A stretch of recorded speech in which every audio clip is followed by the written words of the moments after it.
Oh boy, Christmas is come and gone, and let me tell you, while all you guys were, doing things like spending time with your family or partying with friends, you know what I was doing? I was doing something cool. I was reading Domestic Girlfriend all alone in my room. So Domestic Girlfriend, or by Japanese name, Domsutiku na Kana. It's some Japanese manga series that's all written and illustrated by this nice lady right here, and it was originally released in fucking April of 2014 and still being updated to today. So I had a lot of catching up to do, and I never finished it over the month-long break. Manga right now is about 200 fucking chapters long. It's a bit more. And while I was doing some intense Googling, per se, I found out there was an anime adaptation that's, holy shit, it's being released right fucking now. First episode went over the first 2 chapters of the manga, and after legally watching it, I thought you fucking goofs should know what kind of ride you're gonna be strapping yourselves into. I actually wanted to make this video so you could decide for yourself if it's worth watching, because if you're anything like me, you have to watch something the whole way through once you start it, and that's really a weekend I'm never fucking getting back. So let's go through and help you understand Domestic Girlfriend a little before you throw yourself headfirst into it. But hey, I've already read through the... Yes. Yes, you should. So to understand Dome X Con... Is that really what they're fucking going with there? We'll need to first know what the main plot of the series is, and don't worry, this won't contain any spoilers for you. Domestic Girlfriend is melodrama about Natsuo Fuji, a motherless high schooler who's in love with his teacher Hina Tachibana in an attempt to become more an adult. Natsuo sleeps with the girl named Maru, who states she has the same kind of motivations after the regret of losing her virginity to a complete stranger, set to Natsuo stay with the girl while finding that his father's actually remarrying the mother of both Hina and Rui. That's probably as fast as you can sum up the plot. Whoa, you're fucking kidding me.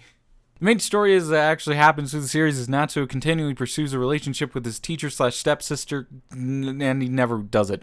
While slowly building up a harem, because this is a fucking anime. The manga really follows Natsuo and Hina for the most part until like a certain section of the story shifts it from a harem melodrama to a slice of life melodrama. But for the first fucking 70 chapters, I couldn't blame you if you viewed the plot as just fucking... Hina, I've been meaning to tell you this for a long time, but I actually love you.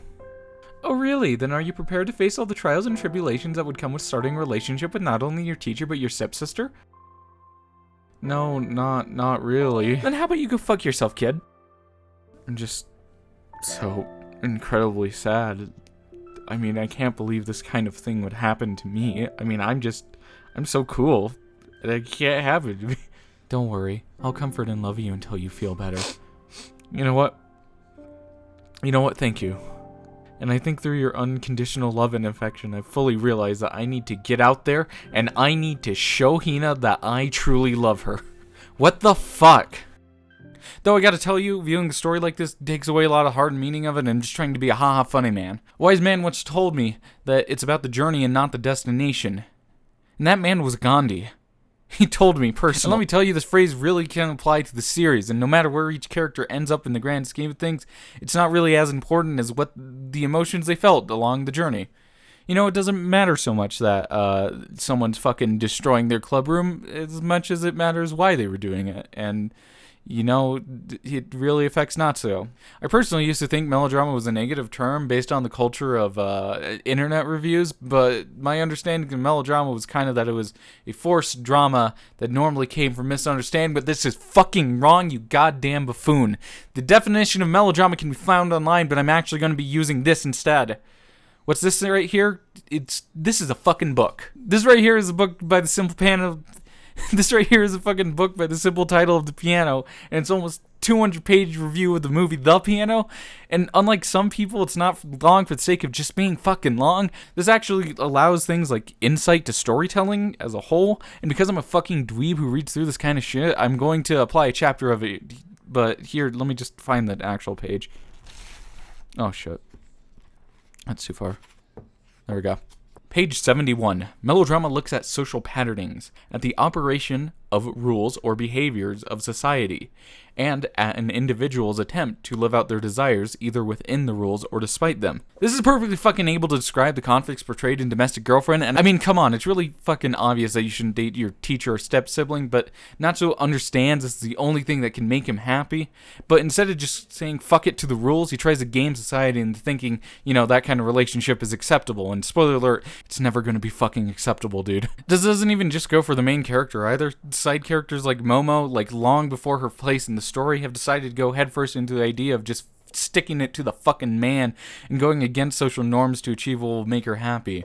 Or the other girl, Miu, who understands she doesn't have the drive or determination to go against societal norms and just constantly rolls with what she thinks should be normal. You see, each character has their own wants and fucking motivations behind them, and if you were to put all of them in the same scenario, they would go about solving it differently. A previous goal of melodrama was to make characters emblematic. What the fuck does that mean? A previous goal of melodrama was to make characters like an exaggerated version of what a person was, rather than an actual human being. And while Domestic Girlfriend does have characters based on tropes like the ditzy girl, the shy girl, the loser friend, the dumb guy, the piece of fucking goddamn shit, it never really feels like the characters are two-dimensional or bland because of the layers of motivations and action each one take based on their personal feelings. Each character is able to feel a little more human, but also with humanity comes a stupid fucking piece of shit side of it. You know, at first I thought Natsuo was an asshole, and he is. He's a fucking asshole. Before I could fully grasp a vital part of his character that's established immediately, I really didn't like him. He's a selfish kid who will constantly disregard other people's positions, motivations, and most importantly, their feelings to achieve his own weird goal of being in a relationship with an older woman. And I mean, during this, girls also just fucking fling themselves at him. But then it hit me. Natsuo's mom is, like, fucking dead. This is established in, like, chapter 3, don't fucking worry. She's been dead since he was about, like, 10, and because he's had to act a little more adult than his peers, he hasn't had a mother figure for almost 7 years. You know, a quote from Stephen Neal really fits here. One of the major narrative strategies of melodrama is to provoke the spectator's wish for a union of the couple. The root of this wish lies in the nostalgic fantasy of childhood, characterized by the union of the mother. A state of total love, satisfaction, and dyadic fusion. And let me fucking tell you, this quote really can go with any romance, but it shares a different tie with Domestic Girlfriend. It's not only that the audience wishes to see the couple unite, Natsuo shares the same feelings with the audience. He also has this desire of total love, and it also sets up a part of Domestic Girlfriend storytelling that I want to get into a little later.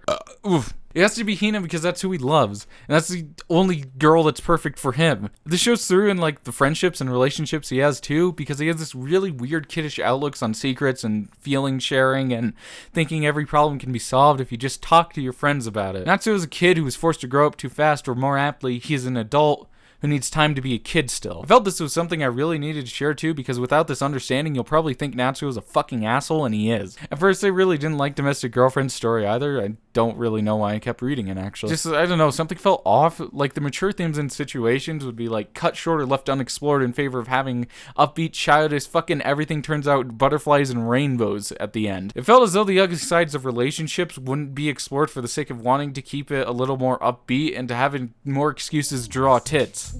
And I'm okay with that part. They're just sexy fat on my chest, you know. The real reason I kept reading, though, was something actually changes around chapter 66.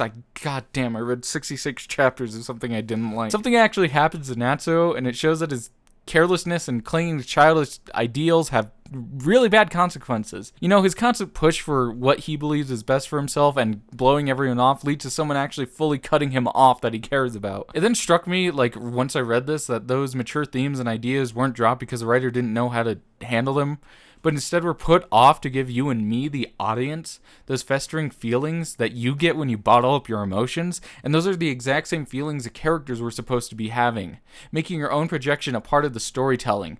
And this was the thing I was talking about. And I'm just gonna fucking tell you right now that shit blew my fucking mind. Because it just lets you get more and more upset as the characters ignore and put off issues until eventually you start to forget, and then fucking bam, it all just comes back. Your feelings, the dropped ideas, they get fully fleshed out, and my mind just, god damn, that was so good. It no longer felt like I was reading a kid's idea of what a grown-up relationship is, but instead I was shown a young adult's perspective on a first love. And the chapter in question actually ends on a letter that was able to shake me to my fucking core, dude, and I don't want to admit that to you because it'll make me seem like a puss. So I've sat here for a while and talked about the manga, but the question still remains, should you bother watching the anime? And listen. If what I said so far has interested you, just go right the fuck ahead. I don't care. I gotta give some fair warning. In a lot of chapters, it can feel slow and meandery, and I feel with a retelling of the story, a lot of those issues can actually fade away due to the 24-minute time constraint. The medium of animation will also allow for, like, subtleties you can't find in still images either. Body language and nuanced voice work have the potential to raise a story leaps and bounds above the manga, actually, especially if it means we won't get 10 fucking panels per goddamn chapter dedicated to puppy dog eyes. And let's get to my most anticipated part of the anime adaptation, which is the soundtrack, because, hey, just between you and me, the opening fucking slaps. And yeah, I've read all those obvious comparisons you've made in the YouTube comments, but if the rest of the soundtrack is half as good as this opening, then fuck, dude. The ability to immediately set a mood through music is like a really powerful tool in storytelling. A few times I would be reading a section and think, oh wait, this is a serious part of the story now. And then I'd have to go back and reread it and try to figure out the point in which it turned from, oh no, you see my panties, to life is but a dream that I've yet to wake up from.